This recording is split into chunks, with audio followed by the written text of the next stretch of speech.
about mid-July, maybe. That's like an estimate. Of course, we don't know exactly, but we're hoping for that.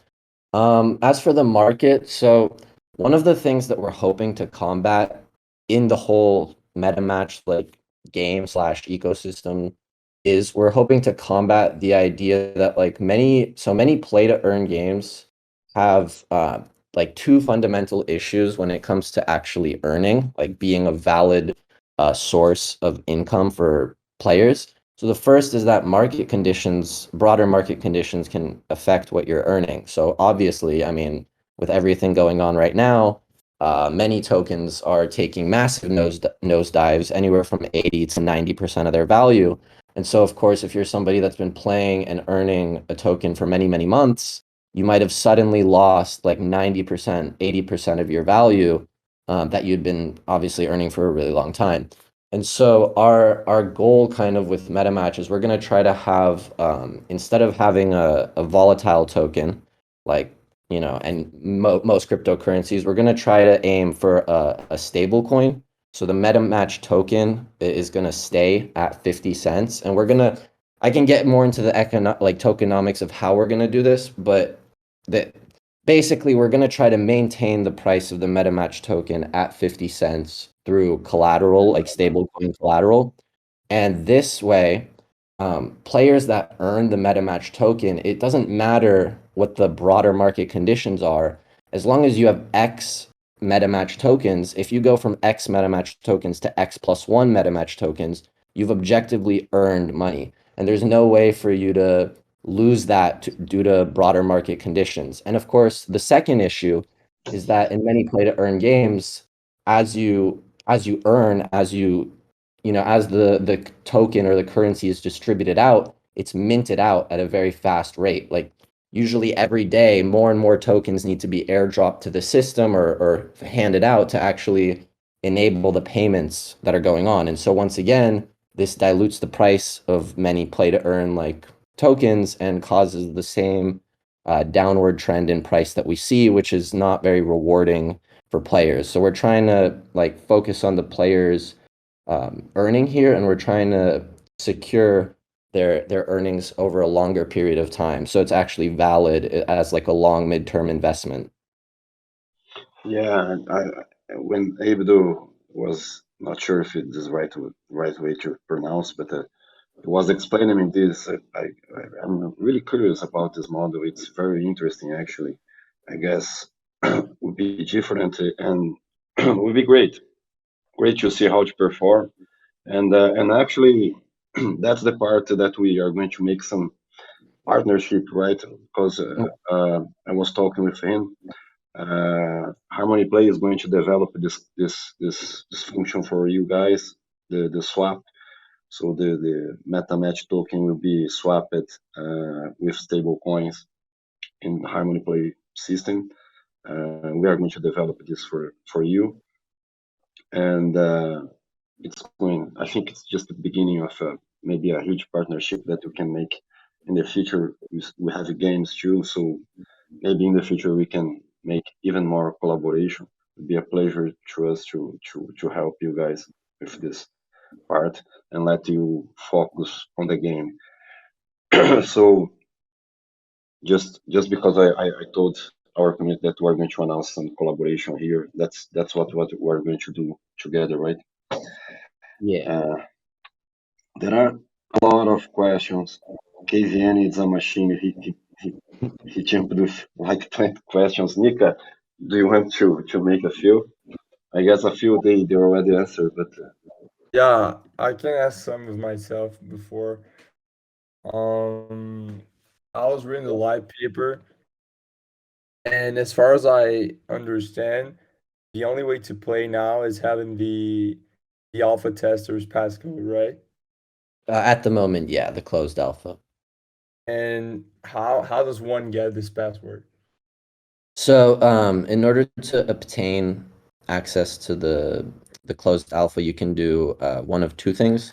So you can either like join our Discord. I think it's follow the Twitter and then get two people to join the MetaMatch Discord as well using your invite link, like a personalized invite link that'll store the fact that you invited somebody else. So as long as you get 2 people and follow on Twitter, you can get the code. Or if you have one of the MetaMatch NFTs, then of course you get access to the closed alpha. And the NFTs are currently available on Tofu NFT, on the Harmony One chain, and it's called MetaMatch.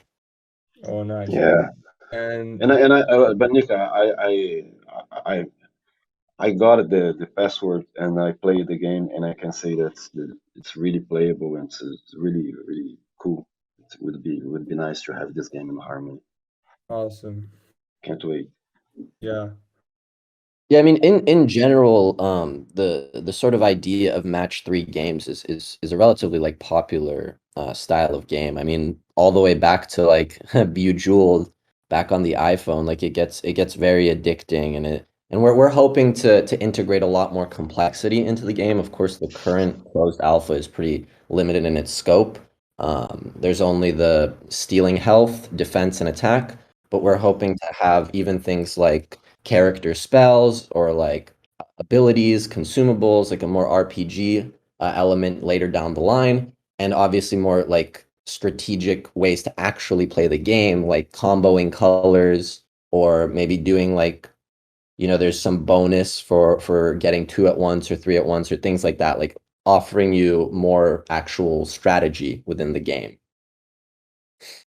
Mhm. Sounds great. Yeah, fair enough.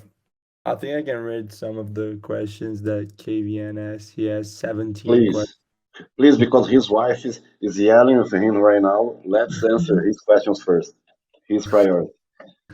Okay. There are 17. I don't think I can go through all of them, so just choose some of those. The NFT still resembles CR skins. Will MM move away from that identity or stick with it? It's a tough one. Yeah, so of course like the basic idea of a circular skin is originating from our partnership with the CR universe. But as a whole, we feel that like the artistic vision of Meg and our team is a little different from the Crypto Royale universe. We feel that like first of all, our skins tend to use a different color palette. We have a more broader access to colors.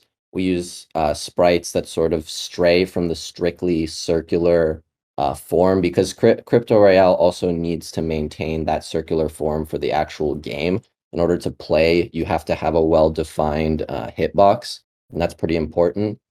For us, we have a little more freedom to move out of that strictly circular form. So we can be a little bit more creative with our characters. And then of course there's going to be a lot of art that's going to be implemented within the RPG style or aspect of the game, which is going to be later on introduced in later versions. And there's going to be a lot of just, designing and characters and just sprites that are very separate from the Crypto Royale universe. So we think that despite like the initial sort of liaison between the two, with time, the difference will become very evident. Yeah, fair That's enough. great. The next one is really good. I'm curious about it too. The NFTs went on sale, right, on Tofu. I already told Abdul that next time you could tell us, we can create a mint page. I guess would be more fun than you guys mint everything and put one by one on Tofu. But anyway, the question from Kevin is, can you explain the benefits of owning one NFT and the benefits of owning multiple NFTs? Yeah, so the benefit of just owning a singular NFT is you're given like a bonus on all of your earnings from the actual game. And so depending on like the rarity, like the value of the NFT itself, it's going to range anywhere from just 100% to 200%, so doubling your earnings slash tripling. And the different rarities like are low, mid, high, and then low plus, mid plus, high plus, and that's kind of what affects that value specifically. Um, as for owning multiple NFTs, we're gonna increase the utility there in the sponsorships and like all like I don't know if you read that in the light paper, but we're hoping to implement sponsorships later down the line where you can sort of pay for other players to have access to more benefits within the game, and then you yourself get benefits for sponsoring other players. And so one of these things, what you'll be able to do is you'll be able to give out your skins and have them employ the utility of your skin as well. And then at the baseline, under everything, there is just the fundamental idea that the skins themselves have value, and hopefully, if the game itself takes off and there's utility and there's people playing the game, then there's a benefit to owning the skins because the floor will move up with time. Because also, as we progress along the stages of the game, we're going to need to release more characters to develop the actual story. And as we release more characters, we're going to have the floor for these NFTs slowly move up, because we're going to need, to fund more. And it's just, this incentivizes people to buy earlier. And so if you get into the NFT space for our game earlier and you get multiple NFTs, then there's also just a higher value for you to later sell or pull out your money or just earn. In general, you'll be able to compound your earnings with the NFTs, and you'll be able to earn a lot more, and you'll be able to give it out to other players who will also be able to earn more for you if you have multiple. But yeah. Yeah, fair enough. Here's a good question.